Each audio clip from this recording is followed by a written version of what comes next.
Hello viewers, আসসালামু আলাইকুম। বাংলাদেশি মাম blogger পক্ষ থেকে আপনাদের সবাইকে ওয়েলকাম জানাচ্ছি।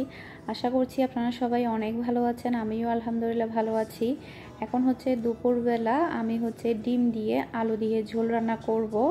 কারণ কালকে বিফ রেজা রান্না করেছিলাম, ওখান থেকে প্রায় অনেকগুলোই আছে। আর রাতে একটা দাওয়াত আছে, তো ভাবলাম দুপুরে আর তেমন কিছুই রান্না করব না। আর অনেক দিন ডিম দিয়ে আলু দিয়ে ঝোল রান্না করা হয় না, ভাবলাম এটা রান্না করি। ঝোল ঝোল করে রান্না করার কারণ যাতে করে আমার ডাল রান্না করতে না হয়। যদি আমি ঝোল করে রান্না না করি তাহলে আমার আবার ডাল রান্না করতে হবে, এই আর কি। তো যে বাসায় দাওয়াত আছে সেটা আমার পাশের বাসা, যে কলকাতার ফ্যামিলি আছে, ভাবির ছোটো ছেলে জন্মদিন। তো আমরা তো রাতে ওখানেই খাবো, এই আর কি। তো ওখানে অনেক ফ্যামিলি আসবে, কেরালা ফ্যামিলি আসবে, মুম্বাইয়ের ফ্যামিলি আসবে, বাংলাদেশি ফ্যামিলি আসবে, এরপর কলকাতার ফ্যামিলি আসবে, মুম্বাইয়ের ফ্যামিলি আসবে, তারপরে পাঞ্জাবের অনেক ফ্যামিলি থাকবে। তো আশা করছি ভালো লাগবে। এরপরে অনেক ফ্যামিলি কিন্তু আবার মুসলিমও এখানের মধ্যে। যে কলকাতা থেকে যে 3টা ফ্যামিলি আসবে, ওখান থেকে কিন্তু 2টা ফ্যামিলি মুসলিম। এরপরে কেরালা যে ফ্যামিলি আসবে, ওই ফ্যামিলিটাও মুসলিম। এদের আসলে চিনি ওরা সব সময় আসে, ভাবির বা ছেলের বা জন্মদিন পার্টিগুলোতে আসে, যার কারণে ওদের সবাইকে চিনি। এরপরে আবার ভেজিটেরিয়ানও আছে, প্রায় 12 থেকে 13 ফ্যামিলি আসবে, ওখান থেকে আবার 3টা ফ্যামিলি ভেজিটেরিয়ান। এরপরে বাংলাদেশি ফ্যামিলি, এই আর কি। তো আমার পাশের বাসা আর একটা মুম্বাইয়ের যে ফ্যামিলিটা আছে, ওই ভাবিটা তো থাকবেই, কারণ ওই ভাবিটা তো প্রায় সময় এখানেই থাকে, কারণ উনি তো এখানে একাই থাকে, ওনার হাজব্যান্ড আর উনি, কারণ ওনার ছেলে তো মুম্বাইতেই থাকে, এই আর কি। তো আমি চেষ্টা করব কিছু কিছু ফুটেজ নেওয়ার জন্য, কারণ অনেক বেশি মানুষ থাকবে, জানি না কিছু শ্যুট করতে পারবো কি না। আমাকে অনেক কলকাতার আপুরা বলে ভাবিকে দেখতে চাই, তো চেষ্টা করব আজকে একটু ভাবিকে দেখানোর জন্য।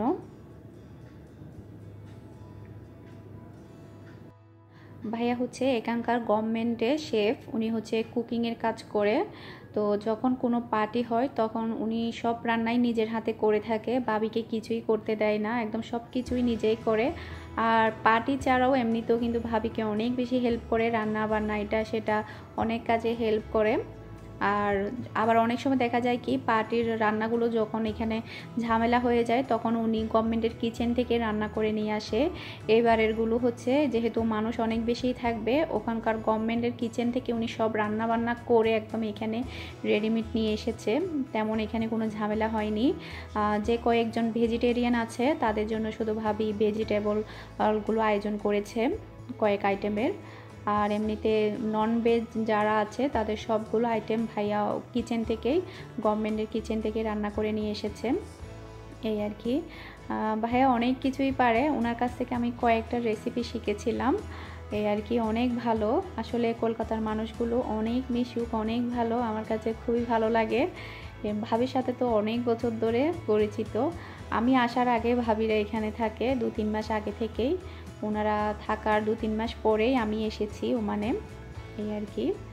অনেক ভালো লাগে আমার কাছে। এখন আমি রান্নাটা বসিয়ে দিচ্ছি। আসলে এই রান্নাটা তো সবাই পারে, তাই আর বিস্তারিত কিছুই বলছি না আমি। ভাবির একটা হাতের রান্না আমার কাছে খুবই ভালো লাগে, সেটা আমের টক। এটা বিশেষ করে গরমকালে বেশি রান্না করা হয় কাঁচা আম দিয়ে। এই রেসিপিটা আমি শিখবো করে শেখা হয়নি, যখন কাঁচা আম বের হবে তখন আমি অবশ্যই শেয়ার করব আপনাদের সাথে। যতবারই উনি রান্না করবে ততবারই আমাকে দিবে, আমাকে না দিয়ে উনি কখনো খাবে না, কারণ উনি যখন আমাকে প্রথমবার দিয়েছিল তখন আমি অনেক বেশি পছন্দ করেছিলাম।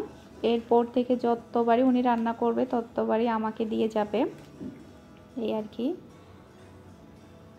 এদিকে আমি আলু দিয়ে দিলাম, ডিমটাকে কষানোর পরে ঢাকনা দিয়ে রেখে দিচ্ছি।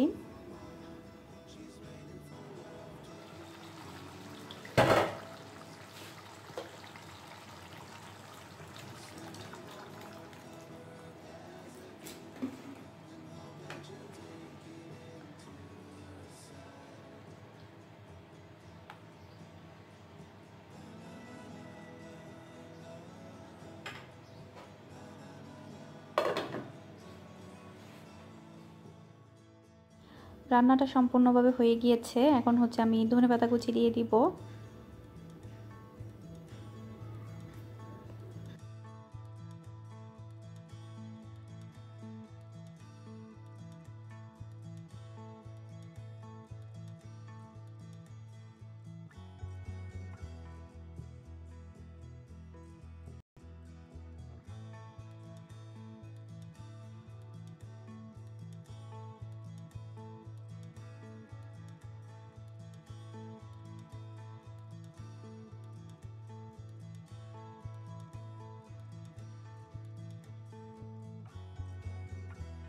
এটা হচ্ছে সন্ধ্যার পর আমার জন্য আর হচ্ছে মিহির বাবার জন্য আমি হচ্ছে ফ্রোজেন সিঙ্গারা ভেজে নিচ্ছি। নাস্তাটা করার পরে এরপরে হচ্ছে আমরা মার্কেটে যাব অর্ঘ্যর জন্য গিফট কেনার জন্য।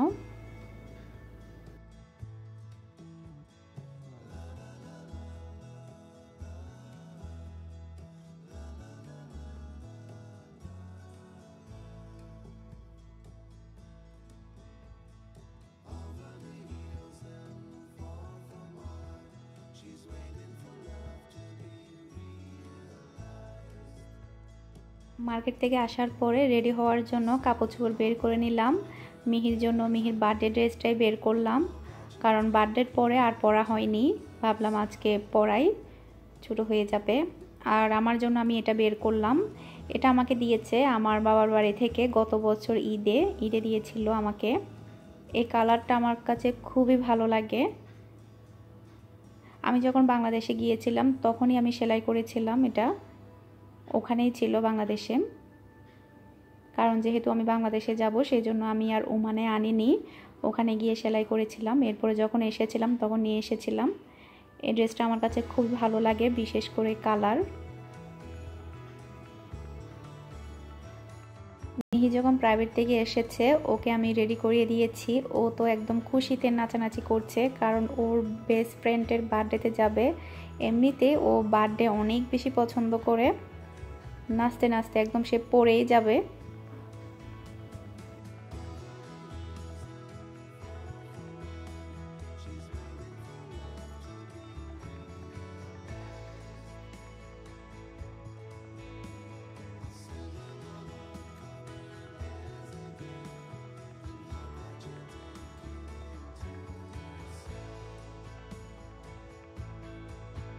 আমরা হচ্ছে ভাবির বাসায় চলে এসেছি। খুব সুন্দর করে বেলুন দিয়ে সাজিয়েছে। গ্রিন কালার যে ড্রেসটা পরেছে এটা হচ্ছে ভাবি। আমি এসেছি আর একটা হচ্ছে পাঞ্জাবের ফ্যামিলি এসেছে, আর কেউ এখনো আসেনি, সবাই ধীরে ধীরে আসছে। যে বসে আছে ওনার দেশের বাড়ি হচ্ছে পাঞ্জাব, উনি হচ্ছে আবার ভেজিটেরিয়ান। এগুলো হচ্ছে নন ভেজের জন্য খাবারের আইটেম, সবগুলো রান্না ভাইয়া ওখান থেকে করে নিয়ে এসেছে একদম প্যাকেট করে।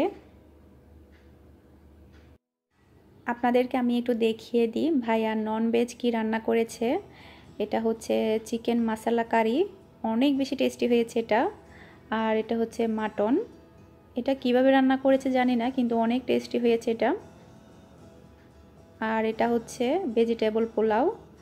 একটু পরে কেকটা কেটে ফেলবে, প্রায় অনেকেই চলে এসেছে, খাবারগুলো সব খুলে নিচ্ছে। কেকটা কাটার পরই খাবার দিয়ে দিবে সবাইকে, তো ভাবলাম একটু শ্যুট করে নিই। ভাইয়ার হাতের রান্না কিন্তু অনেক টেস্টি হয়, শেফ বলে কথা। এটাও ভেজিটেবল পোলাও।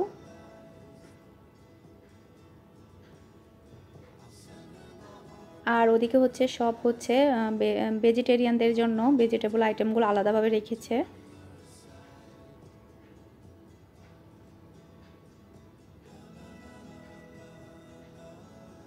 এটা হচ্ছে চিকেন ফ্রাই।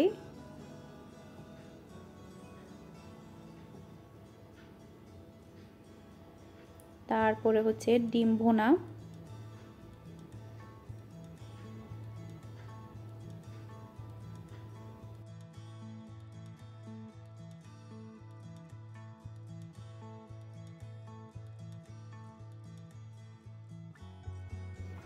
এখন হচ্ছে কেকটা কেটে নিবে। ভাবির বড় ছেলে হচ্ছে মোমবাতি ধরিয়ে দিচ্ছে। এটা হচ্ছে ভাবির বড় ছেলে, ও হচ্ছে ক্লাস 8-এ পড়ে।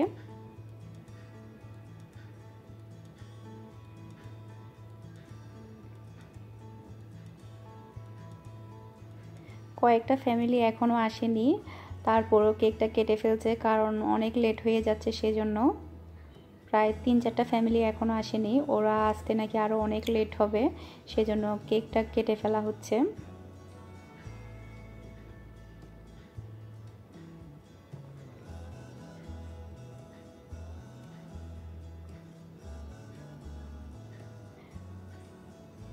ভাবির ছেলের পাশে যেটা দাঁড়িয়ে আছে সেটা হচ্ছে ভাইয়া।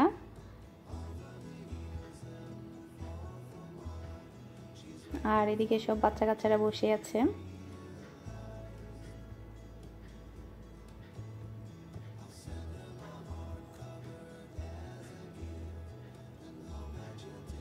অর্ঘ্য দেখুন কি করছে, এতই দুষ্ট বলার মতো না, অনেক বেশি দুষ্ট সে।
আমরা হচ্ছে এখন সবাই মিলে খাবার খেতে বসে গেলাম। সবগুলো আইটেম অনেক বেশি টেস্টি হয়েছে।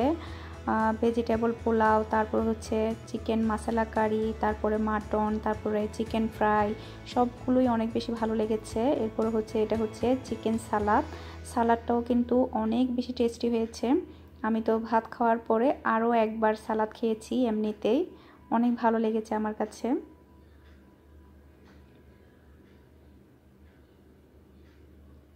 আর ভেজিটেবল পোলাওটা কিন্তু একদম পারফেক্ট হয়েছে, একটা চালও ভেঙে যায়নি, সবগুলো চাল একদম গোটা গোটা। আমরা অনেক সময় রান্না করলে কিন্তু ভেঙে যায়, আপনারা হয়তো বা লক্ষ্য করলে এটা বুঝতে পারবেন। খাওয়ার পরে মিষ্টি আইটেম হিসেবে ভাবি তৈরি করেছে হচ্ছে ক্ষীর।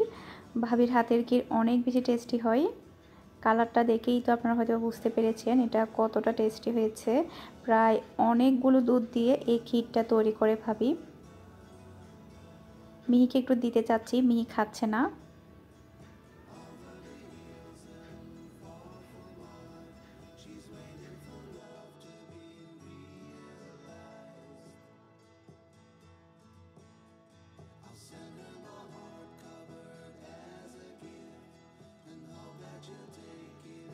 বাচ্চারা হচ্ছে বসে বসে লুডো খেলছে, আর আমরা হচ্ছে বসে বসে আড্ডা দিচ্ছি। কতগুলো ফ্যামিলি খাওয়ার পরপরই চলে গিয়েছে, কারণ বাচ্চাদের স্কুল আছে, ওরা বেশি লেট করেনি, খাওয়ার পরপরই চলে গিয়েছে। আমার পাশের বিল্ডিংয়ে যে মুম্বাইয়ের ভাবিটা আছে, উনি বলেছে কয়েকটা ছবি তোলার জন্য, তো আমি কয়েকটা ছবি তুলেছি স্মৃতি হিসাবে রাখার জন্য, সেগুলো আমি শেয়ার করেছি। আশা করছি আপনাদের কাছে অনেক ভালো লাগবে।